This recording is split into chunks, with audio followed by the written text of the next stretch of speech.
Hola, buenos dias. This is Kai Pacha with the weekly Pele report for February 17th of 2015. I've got some new software here that I wanted to show you. What we've got now is the moon is in Aquarius.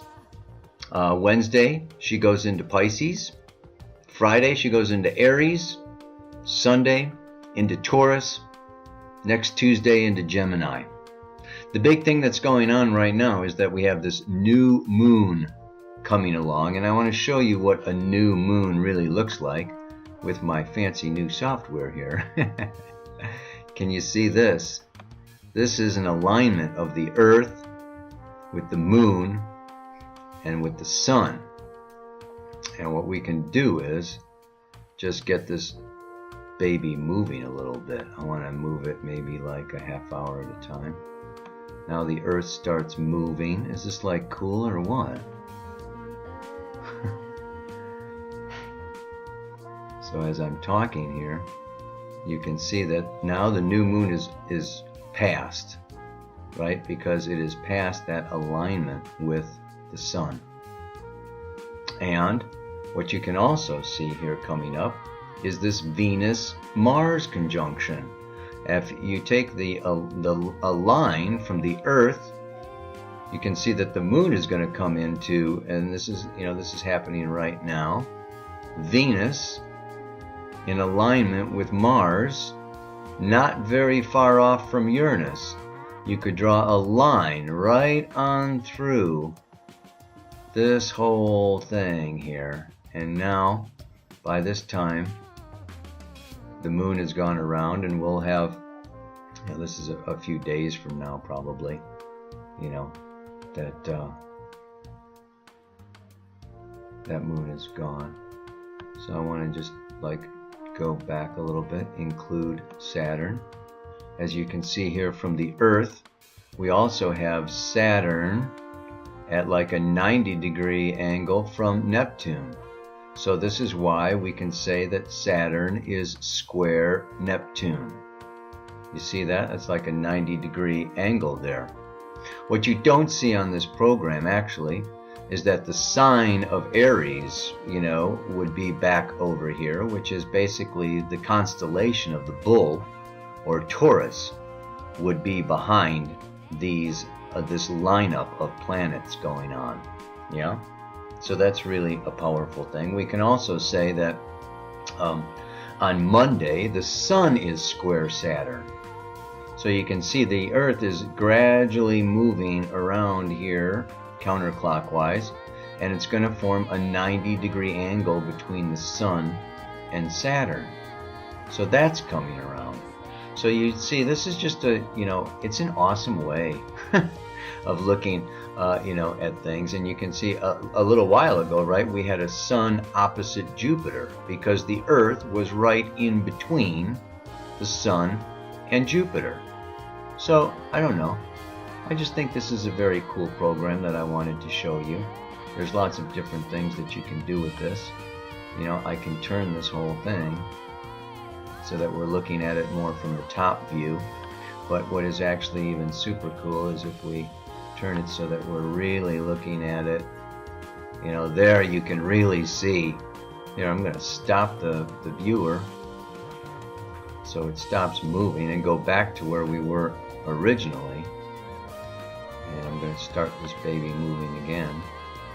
We can put it so that the Earth, here you go, now you can see the Earth is in this super straight alignment right there. See that? Earth, Venus, Mars, Uranus. Wow. Let me stand in front of the camera, stop with the software, and talk to you just about what all of that means.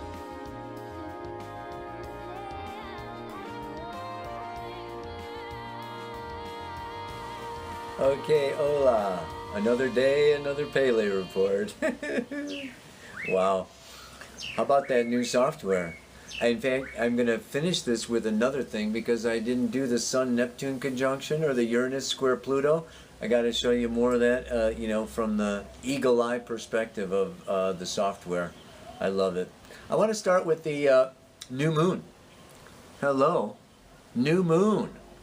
at 29 degrees, 59 minutes, 49 seconds of Aquarius.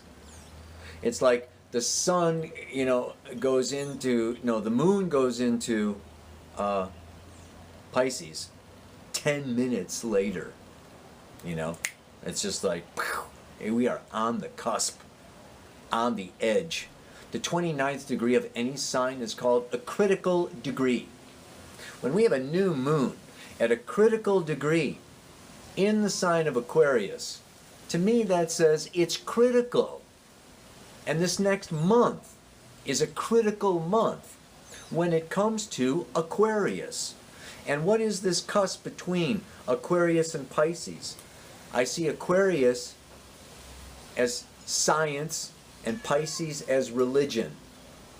We are right now on the cusp, the age of Pisces moving into the age of Aquarius, is moving out of religion into science. But this is the merging of science and religion.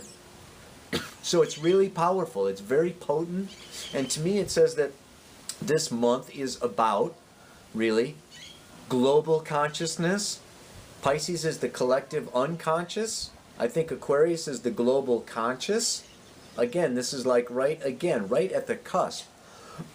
Sorry about that. It's almost like the river Styx in between this world and the other world, So this new moon is sowing seeds, planting seeds that says we can now use technology, we can now use community, we can now use, our third eye, Aquarius again, third eye, to peer into the future, to make magic, to, shine light into the other side of the river Styx is the underworld, the collective unconscious. It's like making the collective unconscious conscious. And what's in the collective unconscious? Frickin' everything that's been stuffed, denied, suppressed. You gotta watch out for the collective unconscious. There's a lot of delusions, there's a lot of illusions, there's a lot of wacky, crazy shit. And then the sun comes up to conjunct Neptune next week. I'll talk more about it next week. But I'll tell you what, this can be a time of psychotic forms of behavior. Because we are at that place now. Venus-Mars is just moving into Aries, which is animal instinct and impulse. Spontaneous new desires that just emerge and erupt. And Pisces is chaos and the wild, the untamed with no limits and no boundaries. Oh my God. And Aquarius is revolution and rebellion. I mean, you put all these three together, Aquarius, Pisces, and Aries. The downside, we'd say that, the downside of that coin, is crazy, wild, explosive forces of behavior that suddenly erupt onto the scene. And when is that going to happen? Saturday. Because that's when the moon is in Aries, and that's when the moon comes around to Uranus and the south node of the moon, which is sudden, unexpected events of what? South node of the moon? Karmic causes. The causative factors here are from past life activities. So this is a very interesting karmic time where anything can fricking happen. It's wild. And it's not just wild. Because before the sun hits Neptune, it squares Saturn. We have a sun square Saturn going on here. And that Saturn is holding down the fort in Sagittarius. And Sagittarius, is about law. Natural law. Yeah, Saturn is about man-made laws. I don't know, this is an interesting time. I would say that there could be a clash, yes, between the religions or the authority figures or the military, that is like, this is, Sagittarius is also belief systems. This can also, mean fundamental belief systems coming in to provide order and structure and limitation to what otherwise would go zonker, bonker, wonkers. Now let's take the focus out of the collective and bring it inward.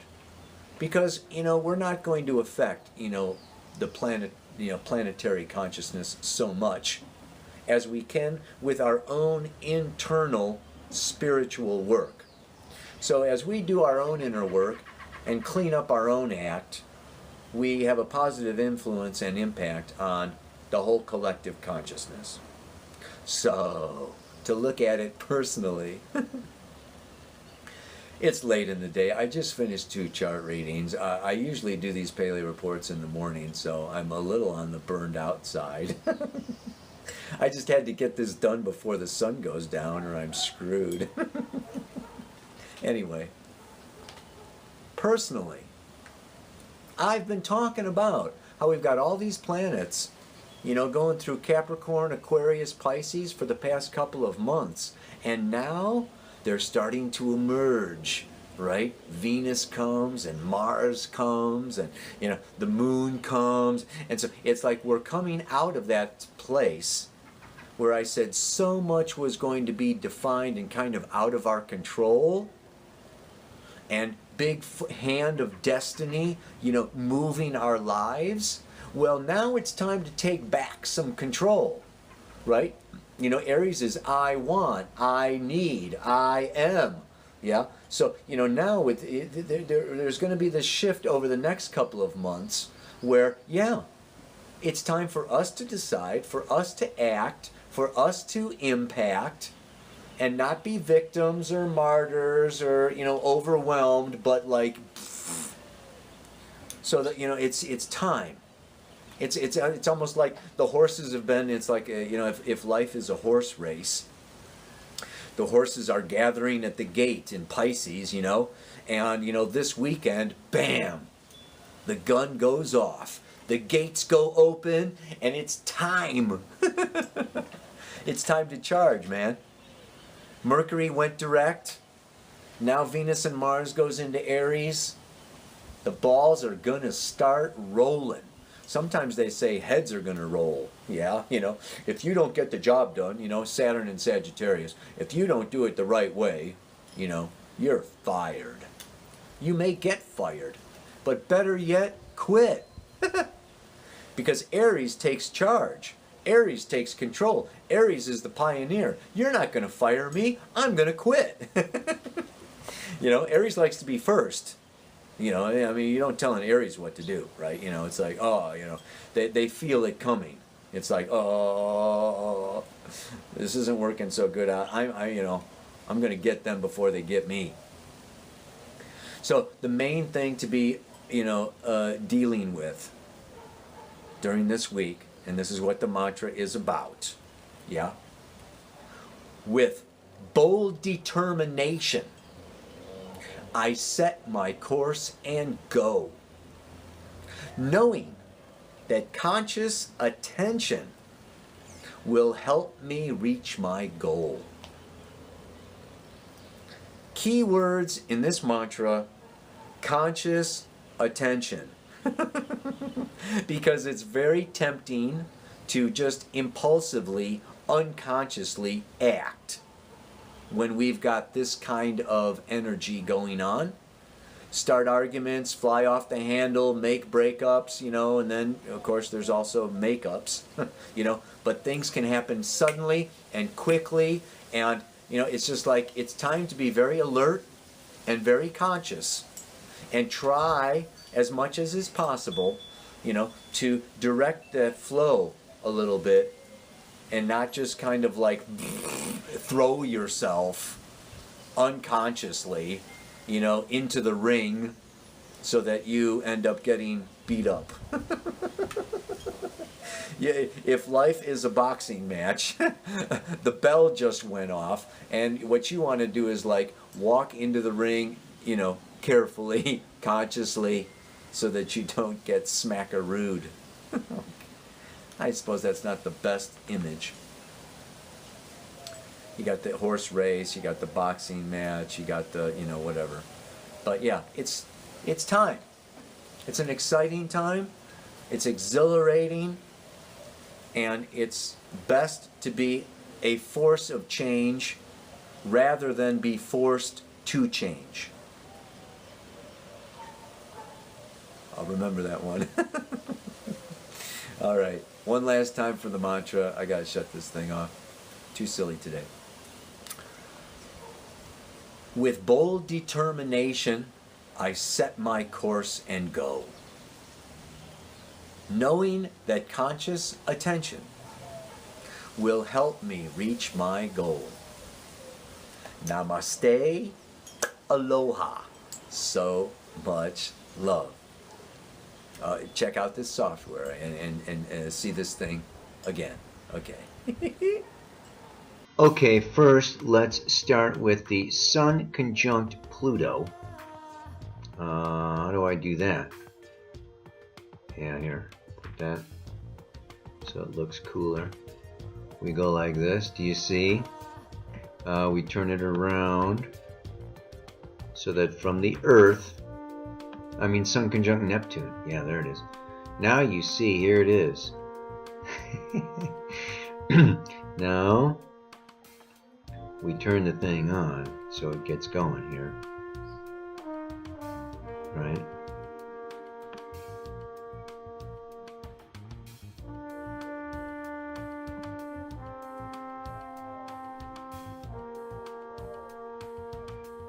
Now the time is flying by, and you can see, pretty cool now, you see how the Earth is moving into this alignment so that the Sun is conjunct Neptune. I could speed it up a little bit, it's taking too long. It's late in the day. Okay, let's speed it up.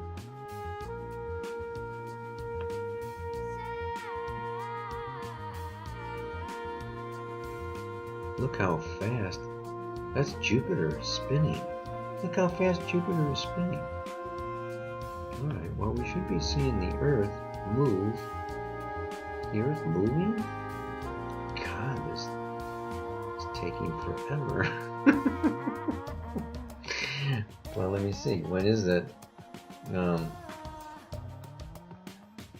The Sun isn't conjunct Neptune. Okay, well, yeah, there it is right now. Alright. See that? This is a real live ephemeris. And now you can see that the moon, this is a Sun square moon because the moon is way over here. Sun square moon. So this is like next week. See that? Alright. Now before we close, we can also go like this. Oh God. What did I do? Shit. Actual time. I want to just close with the Pluto square Uranus. Do you see from up above? If we look at this, it's very interesting actually.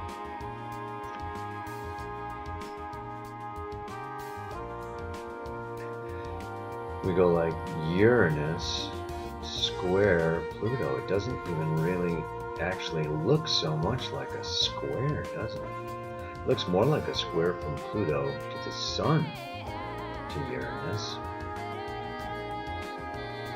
but not even so much from the Earth. Very interesting. Something for you to think about, dream about, and consider.